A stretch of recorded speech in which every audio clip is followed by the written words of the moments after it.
Welcome to Jordan. Seldom has the start of the second day of a World Rally event been so eagerly anticipated.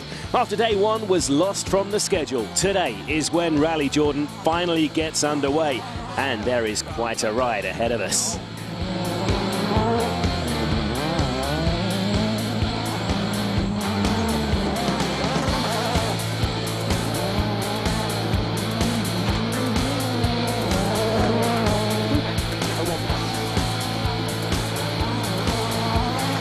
This was always going to be the day when Rally Jordan would potentially be won or lost, and that has not changed. After leaving the service park at the Dead Sea, it's a charge through the blisteringly quick Sawaima stage and then the more twisty technical Calf Rain.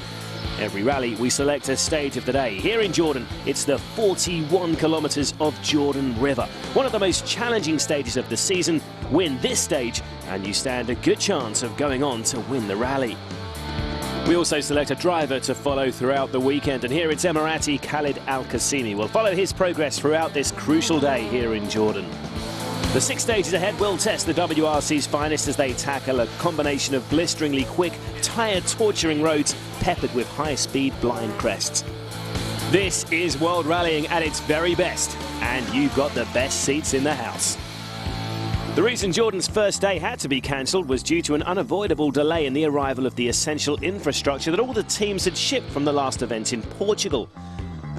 After rerouting due to civil unrest in Syria, the World Rally convoy was delayed en route to Haifa, Israel.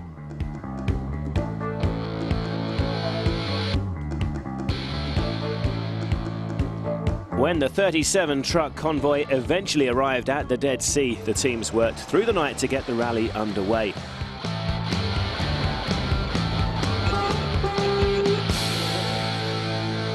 Not only did the service park need to be built from scratch in the dark, there was also the small matter of preparing and setting up the World Rally cars for the unique demands of this daunting Middle Eastern event.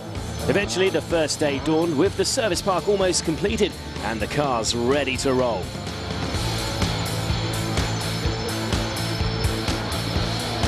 The morning also included a shakedown stage where the drivers fine-tuned the final setup of their cars and were relieved to get behind the wheel.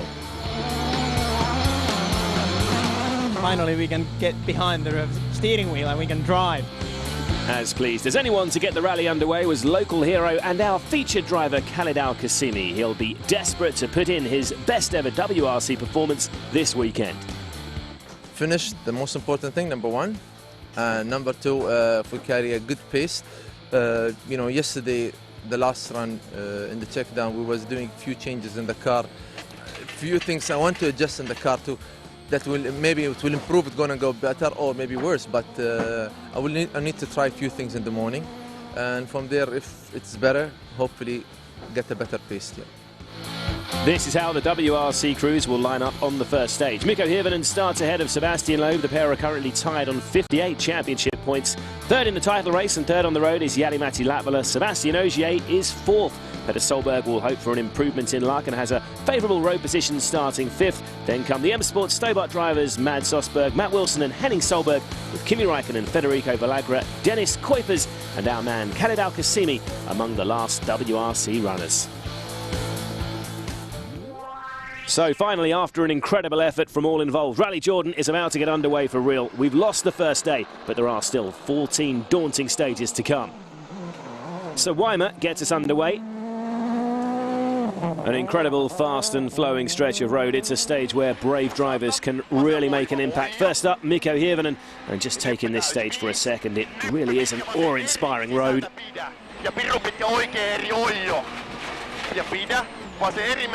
Mikko, of course, facing the worst of the loose gravel as the front runner, and he's suffering as a result. Back in the stage, though, his great rival Sebastian Loeb is looking in inspired form.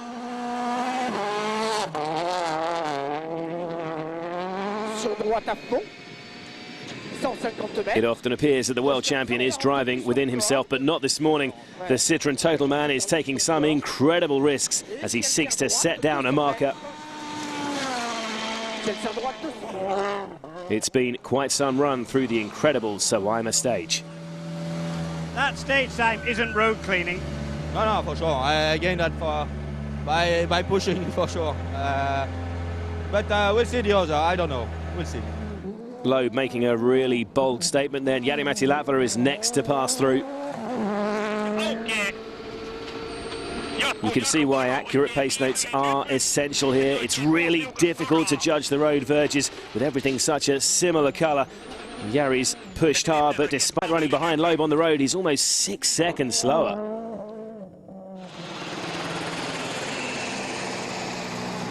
Jari, you're quicker than Mikko, but Loeb's just on an absolute flyer. I can't understand. I thought I was trying quite okay. Okay, I did some little mistakes, but I can't understand his time, so he's been doing really, really well. So we have work to do. Next up is the winner from the last round in Portugal, Sébastien Ogier. The Frenchman has been locked in battle with his all-conquering teammate Loeb for 2 rallies now and has shown good pace in the Jordan Wilderness in previous years. Let's see how his time compares to Loeb. He's running 2 cars further back, so he should have more grip, but I'm not sure he can beat him. Oh, he's going to be slower. That really was a stunning time from Loeb. It's going to be tough to beat. And attempting to match Seb's incredible benchmark now is Kimi Räikkönen. Kimi trying a huge cut there, but it's not worked out for him. He got the car crossed up. The Finn has looked a bit ragged in Suwaima then, and unsurprisingly, he doesn't get anywhere near Loeb's time. As he promised before the rally, our featured driver, Sheikh Khalid Al-Qasimi, has taken a safety-first approach, but it has been a solid start for Khalid. Taking a huge cut there, a very Middle Eastern style of rallying, and he has set the 10th best time. Early braking, right. Loeb the man to beat then as we head into the 17 kilometres of Kafrain, and this couldn't be a more different challenge from the fast-flowing roads of the Jordan Valley. We've moved up into the hills above the Dead Sea, and these tight, twisty roads are causing problems for the front runners. Mikko Hirvonen is really struggling. The effects of road sweeping is amplified on slower, twistier roads as every touch on the brakes and accelerating out of slow corners means more slide lost. There's nothing Mikko can do but push as much as he can and keep his lines as tidy as possible. There is so much loose gravel that Kafrain's actually proving incredibly slippery for most of the top 5. Loeb's also struggled, and Hirvonen's teammate Latvala too is finding it really tough going. Absolutely flat out here. Whoa, and Jari's off the road. Big impact under the car as he crosses the rocks, but I think he's got away with that. A lucky escape for Jari. There is almost no grip in places in this technical stage, but Sébastien Ogier has managed to keep it together and could make an impact on his teammate Loeb's advantage. That's the target time he needs to beat to take over the rally lead. Absolutely incredible stretch of road to the finish here as they plunge into the valley.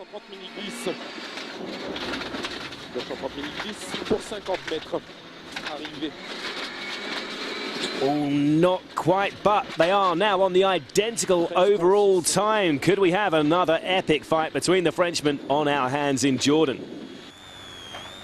Well, it looks like the stage is finally beginning to clean, and Petter Solberg is taking full advantage of his superior grip after a slightly disappointing run through Suwaima. Ogier is the fastest man through so far, but I think Petter could go quicker. Yep, Solberg is back in the game. The fastest time for the Norwegian, and he closes right up on Latvala's 4th spot. That stage win for Petter leaves him just 4.8 seconds off the rally lead, with Loeb and Ogier locked on an identical time in the top spot. Latvala's 3rd, just half a second ahead of Solberg. Further back, Hirvonen is in 5th, but 24 seconds off the pace. Next up is a stage of biblical proportions. The first run through the epic Jordan River is our stage of the day, and it's coming up after the break.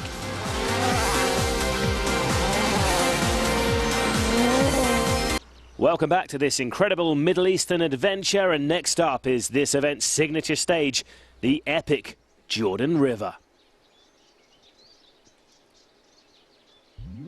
For 41 kilometres, this road snakes along the course of this historic waterway. Following the border with Israel, it begins with some of the greenest areas in Jordan, but also passes through a distinctive undulating section with an almost moonscape feel before it flattens out towards the finish. It's the longest stage of the season so far, and is an absolute classic.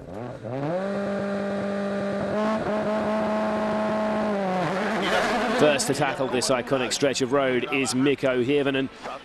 It has been a difficult morning so far for the first man on the road, and with over 41 kilometres to negotiate, this could really be a tough stage in his role as road sweeper. Just look at that dust trail behind the Finn.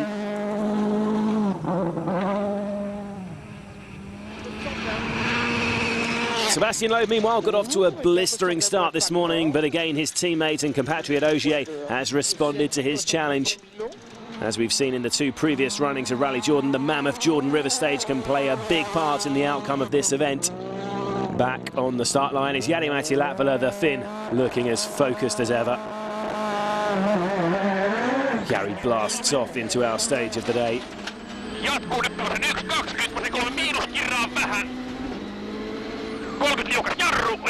Really narrow through the undergrowth here and there. Could be stones and rocks hidden anywhere amongst the greenery. Even so, this is terrific commitment from Latvala. And some fans alongside the road willing him on there.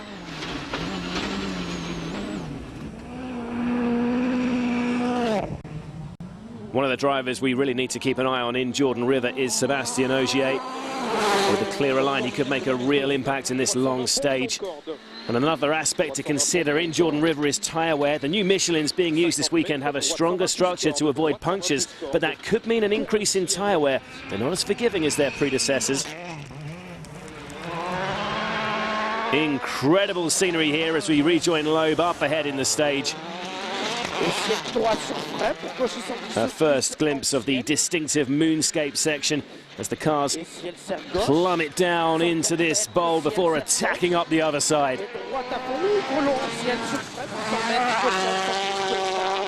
Looking at the early split times, there's not much between the two Citroën Total drivers at the moment. We're back on board with Ogier. We can follow him through this split time after 33 Ks in a moment, but a chance now to see Sebastian's in-car telemetry.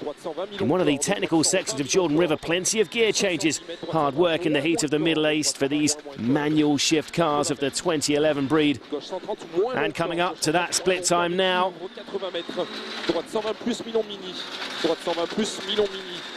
Oh, 6.7 seconds up on Loeb after 33 kilometres. That has been a big push from Ogier in the latter half of the stage.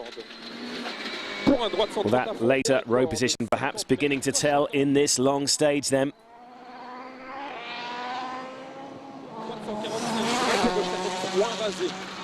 And let's follow Ogier now through the last few corners.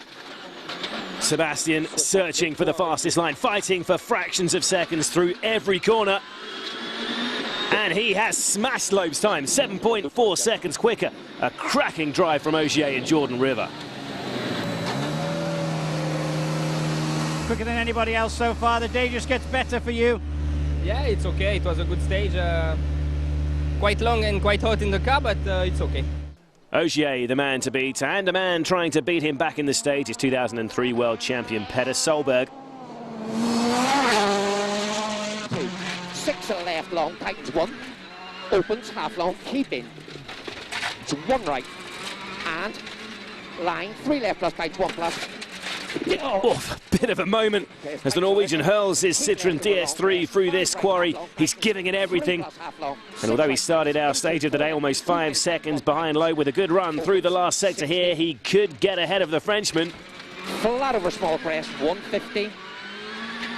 Okay. Yes, Solberg too enjoying his pass through this historic valley. 5 seconds quicker than Loeb. He leapfrogs ahead of the Frenchman on the leaderboard. Further back, Petter's older brother Henning has reached a landmark of his 100th WRC round. He's already had his fair amount of mechanical problems in 2011. But unfortunately, this looks like more bad luck for Henning. He whacked a rock there, and I think he's damaged his engine. Clearly struggling for pace immediately, and it's the end of the road for Solberg and co-driver Ilke Miner. There is better news for our featured driver Khalid Al-Qasimi, though. The Emirati has stuck to his game plan of steadily building on his pace throughout the rally. After the incredible setting of Jordan River, the Ford Abu Dhabi driver and Northern Irish co-driver Michael Orr are back into the top 10 places. And then left 3 plus This is where we stand then after the first morning loop. Ogier's now clear in the lead with Petter Solberg moving into second place and Loeb dropping to third. Kivinen continues to slip adrift in fifth with Mats Osberg in sixth. There is a respite from the heat of competition next at the service park overlooking the Dead Sea. And there's a VIP visitor awaiting the drivers in the shape of His Royal Highness Prince Faisal. So it's a pleasure to see you here. How are you enjoying the rally? It's great. It's a good start for the rally. It's unfortunate that we lost yesterday, but I was just talking with everybody, and I think people seem to be very happy with the stages and happy to be back. Sebastian, it's been an awesome morning. You've taken all the tactics of road sweeping and blown them away. What are your intentions this afternoon? I try to continue. What can I do? I'm not in a position to make some tactics, so I will have to push. Mikko is the only one in front of me on the road, and he's far behind now, so I will try to push as hard as possible in the afternoon.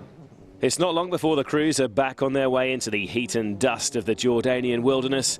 And as ever, the afternoon loop before the final day will have a critical outcome on the rally win, as the road positions for leg 3 will be decided. Loeb will have that in mind as he sets back off into the stages. No need for heroics, just to be in the mix in the final stage when the tactics are formulated. It's the same situation too for Jari-Matti Latvala, but running behind Loeb on the road, the Finn can at least react to the world champion's pace. Using absolutely every inch of the road, and now he's picked up some stage marking tape along the way. He's fastest in both stages, 10 and 11, and Latvala passes Loeb on the leaderboard.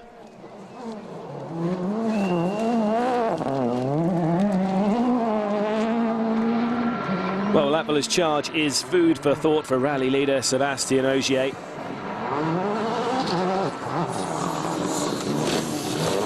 It is amazing that they can think about tactics while attacking these challenging gravel roads at over 150 kilometres an hour at times, but that's exactly what these drivers will have to do this afternoon. By the end of stage 11, Ogier's lead has dwindled to 6.4 seconds.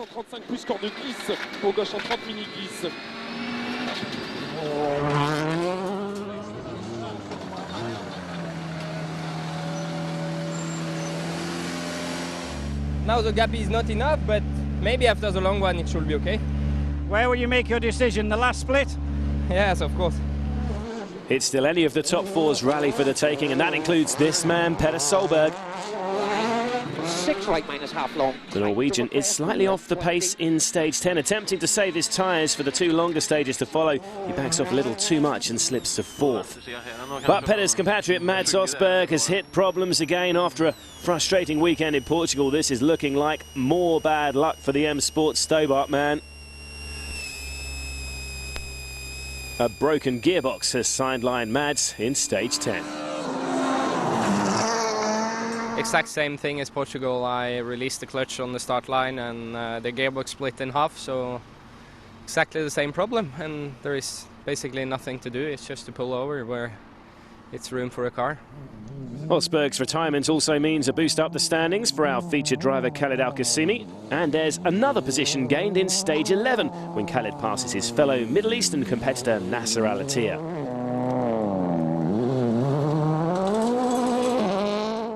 Al-Qasimi up to 8th then, but up front Ogier's lead has been trimmed to 6.4 seconds with Latvala now his closest rival. Loeb slipped to 3rd place, and don't discount Petter Solberg who lies 4th, 17.3 seconds behind the leader. This Middle Eastern journey continues after the break, and the spectre of tactics looms. Who will roll the dice and slow down for a better road position for the final day? And who will charge flat out to build a lead? Find out in a few minutes. Welcome back. A chance to check on the first day's action for the SWRC runners now, and as expected, we've seen a dominant display from Nasser Al-Attiyah. The 6-time Middle East champion has used his knowledge of this type of terrain to devastating effect. The Qatari driver took little time to power his Fiesta Super 2000 into an early lead. Evan Benilson slotted into 2nd place on his first SWRC round of 2011, but his run was over almost before it had begun after a puncture later caused a broken suspension arm on the 2nd stage of the morning. We basically broke the suspension arm just in the connection to the chassis. It's broken, so it's quite rough. So maybe it was some stones from another corner or something, and then it broke here, so we just had to pull over. Replacing the Norwegian in second was Bernardo Sousa. The Portuguese driver has taken some time to adapt back to an S2000 car after driving a WRC Fiesta at his home event 3 weeks ago, but is now looking comfortable in the runner-up spot. Behind the leading pair, though, there has been a tight battle developing for the final podium place. Estonian youngster Carl Kruder has had some setup issues and survived a spin on stage 11, but he's done enough to hold on to third. Brigade Turan claimed fourth spot after Herman Gassner Jr. hit problems on the final stage. And out front, there was a late scare for Alatir when a misfiring engine caused concern through the final pair of stages, but he remains the man to beat. Nasser, it's the end of day one in Jordan, and a problem for you in stage 5 with a misfire. You're here. Did you get it fixed? No, I cannot fix, I think from the ACU, but everything working very well, tires, me, my co-driver, but we try to fix the problems now. Alatir's lead stands at almost 2 minutes at the end of the first day. Sousa second and Kruder is in third place despite a late scare in the road section on the way back to service. Back to the WRC runners, and we're set for an intriguing finish to this opening day. Nico Hirvanen's hopes of claiming a second win of 2011 are looking increasingly bleak. And there is more bad news here for the Finn. It looks like a power steering problem for the championship leader. And that's just going to add insult to injury after a frustrating day. Hirvonen out of the picture then, so it really has become a 4-horse race. Loeb is running ahead of his rivals, so he's at a disadvantage if tactics come into play. Sur droite 120, et gauche 110 plus long tard. 60 mètres, attention, gauche 100 plus tôt. But he's stopping. But what's going on here? This is interesting. It appears Seb is trying road order tactics in the middle of the stage. It's a clever idea from the world champion, as it gives his rivals something to think about. They won't know if he's had a problem or not, so deciding whether to back off is further complicated. His teammate Ogier, of course, may be in on the ruse, and for the moment the rally leader has his foot firmly planted on the floor. It is becoming a fascinating game this afternoon. Loeb is back up to top speed and looks to be staying there after that clever ploy mid-stage, although there have been a couple of small mistakes from the world champion in the last few kilometres. Why stop in the middle of the stage? Why not wait till the end? Strategic. What do you think that's going to help you with tomorrow? Where do you think you can go now with tomorrow? I don't know what will be the gap. Ogier is too far. If he keeps the position, he's too far from me. Loeb was probably hoping Latvala would be tempted to push on and take advantage of his drop time, but he's having none of it. He's also pulled up just before the flying finish. Jari-Matti wants to start the final day behind Loeb. Co-driver Mika Antila holding him for a specific amount of time. And they've got their sums just right. Latvala slips back to third. He'll start behind Loeb on the final day.